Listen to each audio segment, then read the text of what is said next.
నా కొడుకు ఈరోజు నా చెట్లు టమాటో కోస్తున్నాడు.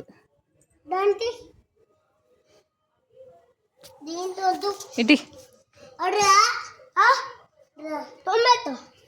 ఇంకా ఎక్కడుందో చూడు.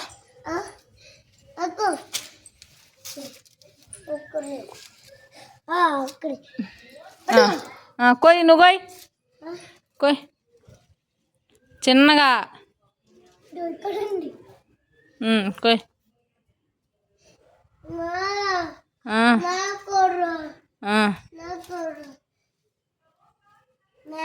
కొయ్ అయిగో అటు అదిగో అద్దు అవిగో అక్కడ అవిగో అక్కడ